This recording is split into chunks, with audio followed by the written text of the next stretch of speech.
Hola queridos amigos, es un placer que volvamos a encontrarnos para este espacio de diálogo y de reflexión en el que a través de la palabra de Dios buscamos comprender mejor cuál es la correcta manera de pensar, de sentir y por lo tanto también de vivir. Si nosotros pensamos por un momento en los autos de fe que se practicaron durante la Edad Media y buena parte del Renacimiento, y de hecho en España el último auto de fe fue a principios del siglo XIX. Eran auténticos espectáculos públicos donde los llamados herejes eran llevados al patíbulo, condenados a la horca, al garrote vil o a la hoguera en el peor de los casos. Los autos de fe eran todo un espectáculo. El reo era vestido de un atuendo lleno de imágenes diabólicas. En su cabeza se colocaba un gorro que se llamaba el San Benito y en ese gorro se ponían todas las culpas que tenía el hereje. Así vestido era paseado hasta llegar al lugar donde finalmente iba a ser ejecutado. Con esto se quería mostrar que la persona que iba a ser llevada al patíbulo era tremendamente culpable y se quería dar un escarmiento también a los que no habían cometido esas faltas para que no las cometieran. Esta imagen de Dios que proyectaban los autos de fe presentaban un Dios cruel, un Dios tirano, un Dios malvado, un Dios que realmente no tiene problema en quemar, en ahorcar, en torturar, en asfixiar a aquel que no se ajusta a la verdad que Él ha revelado, a aquellos que violan los códigos de norma, de ética, aquellas cosas que son consideradas como correctas, aquellos que transgreden su voluntad expresada por la Iglesia. Los autos de fe sirvieron para que las personas tuvieran más miedo a Dios y confiaran más en entregar su vida y sus designios a esa Iglesia omnipotente que quería dirigir hasta el último rincón del pensamiento de los seres humanos. Para esto, la Iglesia durante siglos se valió de la culpa, hacer sentir a la gente tremendamente culpable y ponerle miedo. Hoy quiero hablar contigo un poco de eso, de la culpa y del miedo que está asociado a la culpa. Pero déjame que por un momento, antes de hablar de la culpa, lea un pasaje de la Biblia contigo que está en la carta a los Romanos. Romanos capítulo 8, el versículo 1 dice: ahora pues ninguna condenación hay para los que están en Cristo Jesús, los que no andan conforme a la carne, sino conforme al Espíritu. Recuerda este texto. Ninguna condenación hay para los que están en Cristo Jesús. Un poco más adelante, en la misma carta a los Romanos, en el capítulo 8, Pablo dice lo siguiente, versículo 33 en adelante. ¿Quién acusará a los escogidos de Dios? Dios es el que justifica. ¿Quién es el que condenará? Cristo es el que murió, más aún el que también resucitó, el que además está a la diestra de Dios, el que también intercede por nosotros. ¿Quién nos separará del amor de Cristo? ¿Tribulación, o angustia, o persecución, o hambre, o desnudez, o peligro, o espadas? Y más adelante dice: por lo cual estoy seguro de que ni la muerte, ni la vida, ni ángeles, ni principados, ni potestades, ni lo presente, ni lo porvenir, ni lo alto, ni lo profundo, ni ninguna otra cosa creada nos podrá separar del amor de Dios que es en Cristo Jesús, Señor nuestro. Recuerda en primer lugar esto: Dios no condena a nadie. Y en segundo lugar, nada nos puede separar del amor de Dios. Eso es lo que la Biblia dice. Ese es el Dios que se revela en las Sagradas Escrituras.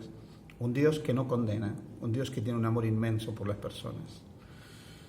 ¿Dónde se va formando la imagen de Dios? ¿Cómo se va generando la imagen de Dios en los seres humanos? Pues bien, el hogar es el lugar donde esa imagen se va formando. Los primeros años en la vida del hogar determinan la imagen de Dios que vamos a tener, cómo vemos a Dios, cómo lo sentimos, cómo lo entendemos, cómo nos expresamos con Él. Es en el hogar donde va a aparecer, como resultado de la relación con los padres, también el sentimiento de culpa. El sentimiento de culpa, permitidme deciros que es necesario al principio en la educación de los hijos para que ellos puedan distinguir que hay cosas que no se deben hacer. No estoy hablando de una culpa excesiva en este caso, sino culpa como comprender que hay cosas correctas y cosas incorrectas. Y que cuando nosotros elegimos lo incorrecto, pues eso nos puede traer alguna forma de consecuencia. Pero a medida que los años pasan y los niños van creciendo, ellos muchas veces pueden desarrollar una conciencia culposa, pueden tener una visión basada en la culpa. ¿Cómo se da esto? Voy a poneros un ejemplo. Supongamos que en un hogar los padres están divididos. Supongamos que en un hogar los padres se enfrentan y discuten continuamente. Y en un momento empiezan a chantajear al niño, haciendo que él elija entre uno de los progenitores. Y de pronto uno de los progenitores le dice al niño: muy bien, tú has elegido a tu madre o has elegido a tu padre, eso muestra que a mí ya no me quieres. El niño, para poder agradar a ese padre o a esa madre, de alguna manera va a tener que hacer siempre lo que ese padre o esa madre le pida. Pero va a tener una culpa tremenda, va a cargar con la culpa toda la vida de haber elegido al otro, de haber elegido al padre o haber elegido a la madre. En el caso de que haya elegido a la madre y no haya elegido al padre, toda la vida tendrá culpa. Y se mantendrá la relación con su padre sobre la base de la culpa. Soportará incluso a ese padre sobre la base de la culpa. Porque la culpa nos lleva a soportar a otros, aunque sean insoportables, y aceptar de otros cosas que son inaceptables, simplemente porque de niños hemos sido chantajeados emocionalmente. Cuando nosotros somos pequeños y de alguna manera se desarrolla una conciencia culposa en nosotros, en ese momento de la vida vamos desarrollando un concepto de culpa. Si nos ha tocado vivir con padres que son tiranos y que incluso nos amenazan, y nosotros para poder sentirnos amados por ello tenemos que ceder constantemente y ante sus amenazas obedecemos por miedo, la imagen de Dios que vamos a desarrollar de esos padres es una imagen basada en el miedo. Así que la culpa y el miedo se desarrollan en los primeros momentos de la vida, al comienzo de nuestra existencia. El problema es que si nosotros desarrollamos una conciencia culposa, nuestra visión de Dios va a estar totalmente distorsionada.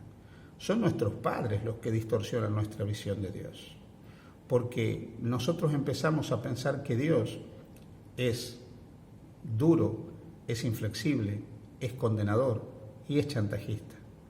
Y nos vamos a relacionar incluso con Dios desde la culpa. Si hemos sido tremendamente castigados por nuestros padres, vamos a tener miedo constantemente al castigo, con lo cual no vamos a hacer determinadas cosas por miedo a ser castigados. Y a lo largo de la vida esto va a desarrollar una relación con Dios sobre la base del castigo. Obedezco a Dios, pero porque tengo miedo al castigo, porque me siento condenado. La culpa básicamente es eso, es sentirse condenado. Y esa condenación puede haber empezado en la primera infancia, cuando nuestros padres nos condenaron, cuando nuestros padres nos abusaron emocionalmente, chantajeándonos, haciéndonos elegir entre uno y el otro, cuando nos criticaron excesivamente, cuando nos reprendieron excesivamente, cuando nos maltrataron de alguna manera, cuando hemos tenido que ceder y con miedo hemos obedecido para no ser castigados. Ahí empezamos a tener una imagen de Dios completamente distorsionada, completamente desdibujada.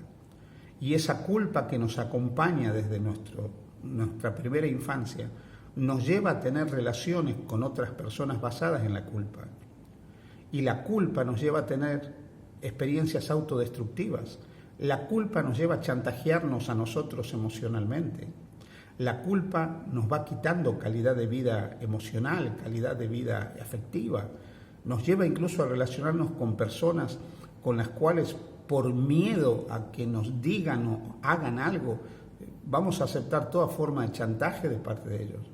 O la culpa nos va a llevar finalmente a no querer expresar lo que nosotros tenemos dentro.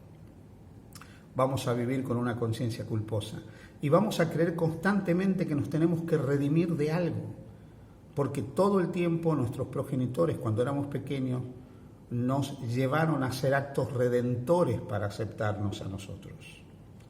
Pero ¿sabes cuál es la diferencia entre la imagen que genera un padre y la imagen de la palabra de Dios en cuanto a Dios? Primero, Dios no nos pide que nosotros seamos perfectos para amarnos. Dios nos acepta como somos, con nuestras virtudes y con nuestros defectos, con nuestras luces y con nuestras sombras. Dios no nos condena por nuestras equivocaciones. Cuando Jesús estuvo aquí, le presentaron a una mujer que había sido sorprendida en el acto mismo de adulterio. Jesús le dijo: no te condeno.